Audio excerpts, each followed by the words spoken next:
superior being.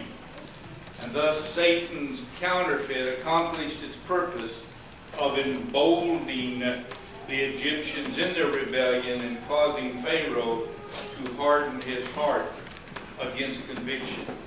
You know, all the way back when we were in chapter 4, Moses was still up in Midian, and God said to him, I will harden Pharaoh's heart that he shall not let my people go.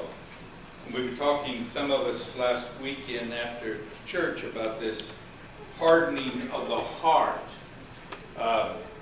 There's 18 references to Pharaoh's heart being hardened here in the book of Exodus. There's other places also in other parts of the scripture, just reading one up in Samuel where God speaks through Samuel to the children of Israel and says, why do you harden your hearts like the Egyptians hardened their hearts? So there's other reference to that. But in Exodus there's 18 references to that hardened heart. And 3 of those references, it simply says that Pharaoh's heart was hardened. 10 times it says that God hardened Pharaoh's heart. And 5 times it says that Pharaoh hardened his own heart. So how did he get such a hard heart? How did we get in such a predicament? Who hardened the heart of Pharaoh? Was it God? Was it Pharaoh? Or was he just born with a hard heart? You see, we see that God sent message after message to Pharaoh. And God's response was being rejected by Pharaoh. And every rejection hardened his heart. So yes, God was hardening his heart by appealing to him to do something. But yes, Pharaoh was hardening his own heart by refusing to do what God was calling upon him to do. There was no exercise of supernatural power to harden the heart of this king. God gave to Pharaoh the most striking evidence of divine power, but the monarch stubbornly refused to heed the light God sent to him. And every display of infinite power rejected by him rendered him... Is this not working? It says on. Let me take just a moment and see why I'm not powered up.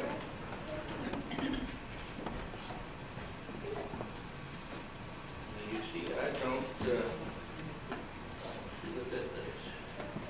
I know why. I was given a microphone that wasn't turned on. Okay, now that one's working too. All right. What would we do without modern technology? Was I not being heard without this? Yes, you were. All right, good. I just want to make sure I didn't have to repeat everything I'd already said. Okay, so we see then that God constantly was reaching out to him, and every display of infinite power rejected by Pharaoh rendered him more determined in his rebellion against God. The seeds of rebellion that Pharaoh sowed when he rejected the first miracle brought about the expected harvest. As he continued to venture on his own course, going from one degree of stubbornness to another, his heart became more and more hardened until he was called to look upon the cold, dead form of his firstborn son. This is amazing what constant, persistent rebellion and stubbornness will lead us to in our own situations. People today are often indifferent or at least ignorant that God speaks to them through his servants today, giving cautions and warnings and rebuking sin. He gives to each an opportunity to correct their course, their errors, before they become fixed in their character of me, I, this iitis, this egotism. It's got to be what I want. I say it, it will happen that way. That's Pharaoh, isn't it? That's Pharaoh through and through.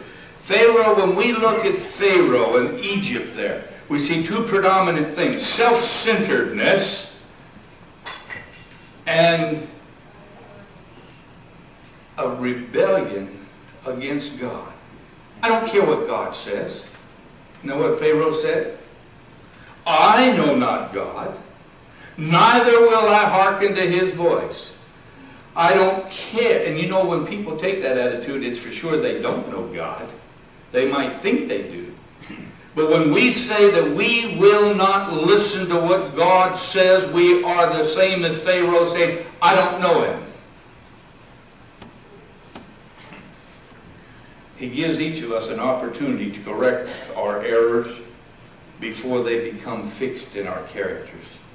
But if one refuses to be corrected, divine power, my friends, does not interpose to counteract the tendency of our own willful action. He finds it more and more easy to repeat the same course. He or she is constantly hardening the heart against the influence of the Holy Spirit that is trying to say, this is the way, walk ye in it. No, I walk in my way. I don't see anything wrong with this. Forgetting that God says there is a way that seemeth right to a man, but the end thereof are the ways of death. A further rejection of light places a person where a far stronger influence will be ineffectual to make an abiding impression upon them. Once we have yielded to temptation, we will yield more readily the second time around. And the third time it gets easier. And the fourth time it gets easier. And by the fifth time we don't have to yield. We're just wallowing in the stuff. That's the direction we go without even realizing it. Every repetition of sin lessens one's power of resistance. It blinds their eyes and stifles conviction. And every seed of indulgence will bear fruit after its kind. And God works no miracle to prevent the harvest. But he does warn, whatsoever a man soweth, that shall he also reap. He who manifests an indifference to divine truth is but reaping the harvest of that which he himself or she herself has sown. It makes no difference whether or not they might say, oh, well, I don't believe it to be truth. Because a person doesn't believe something to be truth doesn't mean it's not truth. And it is thus that multitudes come to listen with stoical indifference to the truths that once stirred their very souls. They sow neglect and resistance to the truth, and such is a harvest that they reap with bitterness of tears. Those who are quieting a guilty conscience with the thought that they can change their course of action somewhere down the line, change it whenever they choose, that they can trifle with God's invitations of mercy and yet be again and again impressed, take this fatal course at their own peril. There are many that think that after casting all their influence on the side of the great rebel, that in a moment of utmost extremity, when danger encompasses them about, they can now switch leaders. But this is not so easily done, my friends. The experience, the education, the discipline of a life of sinful indulgence and self-indulgence has so thoroughly molded the character of many that they cannot receive the image of Jesus. Had no light shone upon these people's pathway, the case would have been different. Mercy might have interposed and given them an opportunity to accept her overtures. But after light has been long rejected and despised, it will finally be withdrawn.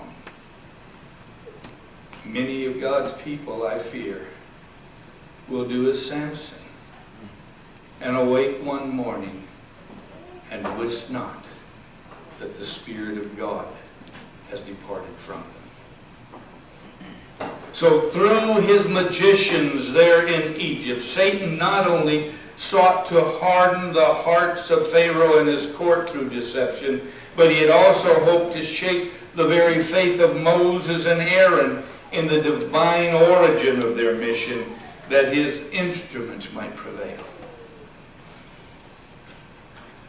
Satan was unwilling that the children of Israel should be released from bondage to serve the living God. But the prince of evil still had an even deeper object in manifesting his wonders through those magicians. He knew that Moses, by breaking the yoke of bondage from off of the children of Israel, prefigured Christ, who was to break the reign of sin over the human family. He knew that when Christ would appear, mighty miracles would be wrought as evidence to the world that God had sent him. And Satan trembled for his own power. And by counterfeiting the work of God through Moses, he hoped not only to prevent the deliverance of Israel, but to exert an influence through future ages to destroy even the very confidence in the miracles of Christ. Satan is constantly, my friends, seeking to counterfeit the work of Christ and to establish his power and claims. This archenemy leads men and women to account for the miracles of Christ by making them appear to be the result of human skill and power, or just plain natural occurrences. And many minds he thus destroys faith in Christ as the Son of God and leads them to reject the gracious offers of mercy through the plan of redemption. Okay. Well, let's pick our account up again in Exodus 7 now, which is where we're at, the 7th chapter of Exodus. And take a look beginning with verse 14. Exodus 7 and verse 14. And the Lord said unto Moses, Pharaoh's heart is hardened. He refuses to let the people go. Get thee unto Pharaoh in the morning. Lo, he goeth out unto the water, and thou shalt stand by the river's brink against he come. And the rod which has turned to a serpent shalt thou take in thy hand. And thou shalt say unto him, The Lord God of the Hebrews has sent me unto thee, saying, Let my people go, that they may serve me in the wilderness. And behold, hitherto thou wouldest not hear. Thus saith the Lord, In this thou shalt know that I am the Lord. Behold, I will smite with the rod that is in mine hand upon the waters which are in the river, and they shall be turned to blood. And the fish that is in the river shall die, and the river shall stink, and the Egyptians shall loathe to drink of the water of the river. And the Lord spake unto Moses, Say unto Aaron, Take thy rod, and stretch out thine hand upon the waters of Egypt, upon their streams, and upon their rivers, and upon their ponds, and upon all their pools of water, that they may become blood, and that there may be blood throughout all the land of Egypt, both in the vessels of wood and in the vessels of stone. You see, sometimes we miss this. We think that it only turned the Nile into blood. It turned the water pots into blood too. All of the pools and the lakes and the ponds, all of the streams, the tributaries that go off of the Nile. It became blood throughout the whole land of Egypt. And Moses and Aaron did so as the Lord commanded. And he lifted up the rod and smote the waters that were in the river and in the sight of Pharaoh and in the sight of his servants, and all the waters that were in the river were turned to blood. And the fish that was in the river died, and the river stank, and the Egyptians could not drink of the water of the river, and there was blood throughout all the land of Egypt. And the magicians of Egypt did so with their enchantments, and Pharaoh's heart was hardened. Neither did he hearken unto them, as the Lord had said. And Pharaoh turned and went into his house. Neither did he set his heart to this also. So yeah, the Egyptians come along, their magicians have got a few more little tricks up their sleeve, and they make some water turn into blood. What water were they turning into blood? Yeah, it already said God was turning all the water into blood, so maybe they got to one of the pots before it turned blood. Or maybe the devil pulled his trick again. But we do know one thing, the magicians didn't do anything. Didn't do anything. All the land, the water of the land was already being turned to blood. But because they poured some water out of a pot or something and made it look like they'd done the same thing, Moses or Pharaoh says, see, just another one of the magician tricks. Well, it's one thing to turn a pot of water into blood. It's another to make the whole land turn to blood. Nothing in that pot of water died, but everything in the waters of Egypt was dying. And by the way, anybody have any idea how far the Nile River runs? You see, how far down did the borders of Egypt go into Africa? I don't know at the time, but that was more water than I'd want to see turn to blood at any one time, or any combination of times. Moses and Aaron were now directed there to visit that riverside that morning. The Nile was worshipped as a god by these people, and the monarch came there every day to worship and to pour some kind of holy water or something maybe into the river. And there the two brothers again repeated the message to him. Again he stretched out the rod, and the water turns to blood. The fish died. The river became offensive to the smell. You know, you ever walked along the seashore whenever there's a bunch of dead critters that have been washed in after a storm or something? You can smell them before you ever see them. It stinks. Imagine a whole river full of fish just floating around there on the seashore, on the riverbank. The stench must have covered the whole land. The water in the houses, the supply preserved in their cisterns, was also turned to blood. But the magicians of Egypt did so with their enchantments. And Pharaoh turned, it says, and went into his house. Neither did he set his heart to this either. And for 7 days this continued, but without effect. Then we find, going down here a little bit further, in verse 24, the Egyptians digged round about the river for water to drink, for they could not drink of the water of the river. 7 days were fulfilled, and after that the Lord had smitten the river. And the Lord spake unto Moses, Go unto Pharaoh and say unto him, Thus saith the Lord, Let my people go, that they may serve me. Now you'd think after 7 days of that, he'd say, okay, go and get out of town. Get out of town. And if thou refuse to let them go, behold, I will smite all thy borders with frogs.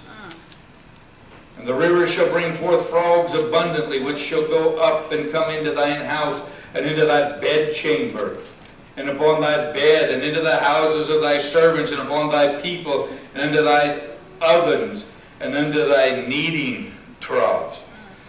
And a lot of frogs. Yep. Go turn your blankets back, go ready to jump in bed, and there's a whole bunch of them going, ribbit. And you know, frogs, wherever they go, when they leave, it's not dry. I learned that as a kid. Also learned that those things don't give you warts either. But frogs everywhere. You open the oven, it says, open the oven, and there's some frogs in there. The kneading trough. They're going to make some bread, and up jumps these frogs out of the dough. You couldn't look anywhere without a frog being there. Now, do you know a frog was one of the items of worship of Egypt? They worshiped frogs. Boy, they had a lot of them to worship now. And they couldn't kill them because they were sacred. I imagine they wanted to kill them. Frogs everywhere. Then it goes on here, and it says, and the frog shall come upon both on thee and upon thy people and upon all thy servants. And the Lord spake unto Moses, say unto Aaron, stretch forth thine hand with thy rod over the streams and over the rivers and over the ponds, and cause frogs to come upon the land. And Aaron stretched out his hand over the waters of Egypt, and the frogs came up and covered the land of Egypt. You imagine getting out of bed some morning, going to slip your sandals on, as you stand up, you're not standing on sandals, you're standing on squished frogs. You're going to walk from one spot to another. You know, they had these cicadas when I was in Chicago, a big plague of those things. They have them every so many years. And I could not walk from my car to the church without hearing crunch, crunch. I mean, it's like walking on Rice Krispies. They were crunchy little boogers. I would rather walk on something crunchy than something slippery and slimy with every step. I imagine those Egyptians were, you know, trying to play hopscotch and slipping and sliding all over the place on these frogs. And the magicians did so with their enchantments and brought frogs upon the land of Egypt. Now, how could they know? The land's already covered with frogs. So they make it look like they've created a few frogs. Okay, now how are you going to tell they're frogs from the other frogs? Well, Pharaoh, those were just the few that Moses did. All of the rest of them were others. That wouldn't be a smart thing to say. I think Pharaoh, if I was Pharaoh, I'd want to take a head off for that one. I don't want this many frogs. Blame goes on Moses. But there was this counterfeit going on here. And then Pharaoh called for Moses and Aaron and said, entreat the Lord that he may take away the frogs from me and from my people, and I will let the people go, that they may do sacrifice unto the Lord. So even Pharaoh knew that whatever that was those magicians did, it wasn't nothing compared to what was out there. So he calls for Moses, oh, pray to God. Ask God to get rid of these frogs. We can't handle frogs anymore. It's not good to be stepping on our gods and squishing them all over the place. Get God to take the frogs away, Moses, and I'll let the people go. And Moses said unto Pharaoh, glory over me. When shall I entreat for thee, and for thy servants and for thy people, to destroy the frogs from thee and thy houses, that they may remain in the river only? Okay, he's saying here, be respectful to what's going to happen. Honor what your word was here. I'm going to make arrangements. God will confine those frogs back into the river again. They won't be hopping all over town. And he said, when do you want this to happen? And Pharaoh says, tomorrow. And he said, be it according to thy word, that thou mayest know that there is none like unto the Lord our God. And the frogs shall depart from thee, and from thy houses, and from thy servants, and from thy people. They shall remain in the river only. And Moses and Aaron went out from Pharaoh, and Moses cried unto the Lord because of the frogs which he had brought against Pharaoh. And the Lord did according to the word of Moses. And the frogs died out of the houses, out of the villages, and out of the fields. And they gathered them together upon heaps, and the land stank. But when Pharaoh saw that there was respite, he hardened his heart and hearkened not unto them, as the Lord had said. So again, he stretched out the rod over the waters. Frogs came up out of there. They overran everything in the whole land. And the magicians, they appeared to do something there, but they couldn't get rid of the frogs. They couldn't make them go away. And upon seeing this, Pharaoh was a little bit humbled. So he tells them, did you notice what he said to Moses?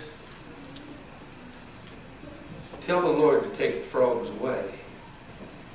Then I'll let the people go. Tell the Lord to get this done, and then I'll do something for him. Sound like some of us maybe? Lord, I'll do this, but you need to do that. You get me out of this, and I won't do that anymore. I remember days when I prayed prayers like that. Lord, just don't let me die here tonight. And I won't come to these places anymore. Till next Saturday night, and I was back in them places again. There's a little Pharaoh in all of us, if we're honest. And we've got to keep that guy subdued. Take away the frogs, and then I'll let him go. And then after reminding the king of his former boastings, they requested him to appoint the time when you want the frogs to be gone. Pharaoh set the next day because he's kind of hoping they disappear, give him another 24 hours or so. Maybe they'd go ahead and go away by himself, and then he wouldn't look so bad in the face of the people having submitted to that God. But when the plague was over and the frogs died, God left their stinking bodies laying around. You know, God could have turned them to dust. God could have just got them all together and just poof. But he let them die where they were, and the people had to gather them up, and they put them in heaps. Now, I don't know how big a heap is, but when I use the word heap, I'm talking big. You know, we used to play on heaps around the construction company, the gravel and sand places. They had big heaps of sand. My mother used to be terrorized because people supposedly, I don't know if she's trying to scare me or not, just disappeared into that sand. But I never saw any people in the sand. But a heap, I'm thinking of big piles of dead, stinky frogs. Boy, what about frog legs? No, thank you. Even the Egyptians, in all of their corruption and stupidity, weren't eating the legs of those critters. But man today does.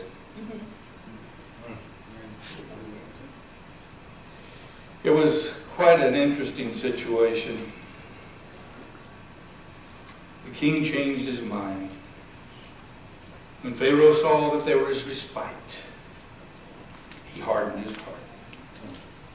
And so at the command of God, they had another plague come. The dust of the earth became lice throughout the land of Egypt. Now, you know, this to me I find interesting.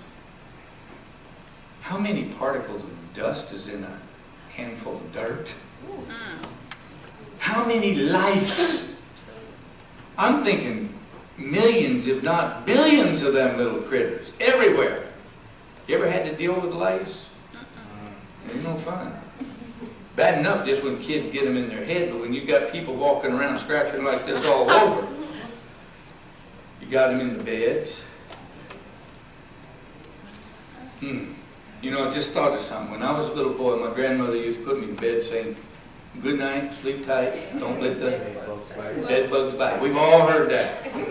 Here I'm a grown man, I'm over and living in Europe, and I get into a motel one night. That thing was filled with bed bugs. I had to throw the mattress away over on one side of the room, and I went and slept on the floor on the other side of the room. Now, I rode home and told my mom, I needed my grandma would be telling me, don't let the bed bugs bite because they got to me. Bugs, little bitty mites that you can't see everywhere you go. You get you a clean change of clothes and put it on, and guess what's in your clothes already? What's in your pillow? What's in your blankets? Talk about itchy feet, even with sandals. It was something that is just unbelievable that's going on. And it gets so bad with this one that even the magicians say, this is the finger of God. But they still won't listen. Look at what it goes on and says in verse 16. The Lord said unto Moses, say unto Aaron, stretch out thy rod and smite the dust of the land, that it may become lice throughout all the land of Egypt. And they did so, for Aaron stretched out his hand with his rod and smote the dust in the earth, and it became lice in man and in beast. And all the dust of the land became lice throughout all the land of Egypt. And the magicians did so with their enchantments to bring forth lice, but they could not. So there was lice upon man and upon beast. So at one point, God says, that's as far as you go. No more. Not going to counterfeit this anymore. Your trickery is over. Satan, you stand back now. Get out of the way, because the people are going to see what God can do. And so the lice are all over, and the magicians did so, but they could not do anything about it. And the magicians said unto Pharaoh, this is the finger of God. And Pharaoh's heart was hardened, and he hearkened not unto them, as the Lord had said. Appeal and warning, supplications were ineffectual, and another judgment inflicted upon the people because of the leader. Because of the leader. The time of its occurrence was foretold, that it might not be said that it was by chance. And so he continues in verse 20. The Lord said unto Moses, rise up early in the morning, and stand before Pharaoh. Lo, he cometh forth to water, and say unto him, thus saith the Lord, let my people go, that they may serve me. You know, I bet you he's hearing those words in his sleep by now. I just think he could be sitting in the empty throne room with just him and hearing echoing from nowhere, let my people go. And he won't listen. Else, if thou wilt not let my people go, behold, I will send swarms of flies upon thee, and upon thy servants, and upon thy people, and into thy houses. And the houses of the Egyptians shall be full of swarms of flies, and also the ground whereon they are. And I will sever in that day the land of Goshen, in which my people dwell, that no swarms of flies will be there, to the end thou mayest know that I am the Lord in the midst of the earth. And I will put a division between my people and thy people. Tomorrow shall this sign be. And the Lord did so, and there came a grievous swarm of flies into the house of Pharaoh, into his servants' houses, and into all the land of Egypt, and the land was corrupted by reason of the swarm of flies. And Pharaoh called for Moses and for Aaron and said, go ye, sacrifice to your God in the land. You ever been around a plague of flies? You know, years ago, well, I'd come back from Europe. The state fair was in my hometown. Fairground was right across from the place where I worked. They forgot to clean, I don't know whether they forgot, they just didn't clean the fairgrounds up after the fair one year. And within just a few short weeks, we had more flies in that town than you knew what to do with. Flies everywhere. They immediately began to try to clean it up, but it took weeks to get rid of all the flies. And me being across the street from the fairgrounds, we sure had an awful lot of them. But everywhere you were, you could not lay down anywhere and not hear bzzz, you know. They're just buzzing around you in the dark, in the daylight, everywhere. Flies was nothing compared to what happened in Egypt. They were covering the ground. There's some more of that crunchy stuff now. You got rid of the slimy frogs. You're walking on crunchy blue-tailed flies. You ever been bit by a big fly? Oh, it's no fun, is it? I tease my daughter. Michaela told me just the other day, I tease them all the time about, I've seen a horse fly before. Grandpa, horses don't fly. I said, no, don't you argue, Grandpa. Grandpa has seen a horse fly. Well, I'd done this for several months with him, and here a while back, Michaela came up to me and says, Grandpa, I know that you have seen a horse fly. She says, they're big flies, aren't they? And she'd read about them somewhere, and she found out what they were. But those blue-tailed flies, and big blue-green things that bite like a bee stings. You can see why horses stand out there and keep that tail trying to slap them and just quiver all over. Those things hurt when they bite. And these things were biting people. They were biting the animals. It was a horrible thing that was going on. Flies filled the houses. They swarmed upon the ground so that the land was corrupted, it says, by reason of the swarms of flies.